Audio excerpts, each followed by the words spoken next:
ಇವತ್ತು ನೀವು ನೋಡಿದ್ರೆ ಎಲ್ಲ ಹಿಂದೂಗಳಿಗೆ ನನ್ನ ಪ್ರಶ್ನೆ ಇದೆ.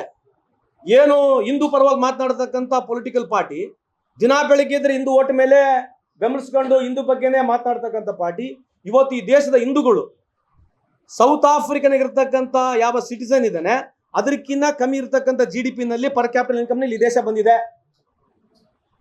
ಇವರು ಹಿಂದೂವಾದಿಗಳು ಹಿಂದೂ ಬಗ್ಗೆ ಏನು ಮಾತನಾಡ್ತಾರೆ ಇವರೆಲ್ಲ ಲೀಡರ್ಗಳು, ಇವ್ರ ಆಸ್ತಿ ಚೆಕ್ ಮಾಡ್ರಿ.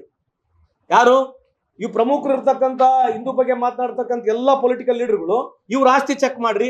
ಇವ್ರ ಹತ್ರ ಎಷ್ಟು ದುಡ್ಡಿದೆ, ಬಿಸ್ನೆಸ್ ಮ್ಯಾನ್ಗಳ ಹತ್ರ ಎಷ್ಟು ದುಡ್ಡಿದೆ, ಬಡವ ಹಿಂದೂ ಹತ್ರ ಎಷ್ಟು ದುಡ್ಡಿದೆ ಚೆಕ್ ಮಾಡ್ರಿ.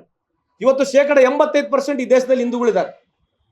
ಕೇಂದ್ರ ಸರ್ಕಾರದ ರಿಪೋರ್ಟ್ ಪ್ರಕಾರ 85% ಹಿಂದೂಗಳಲ್ಲಿ ಕೇವಲ 1% ಹಿಂದೂಗಳಲ್ಲಿ 50% ಈ ದೇಶದ ಆಸ್ತಿ ಇದೆ.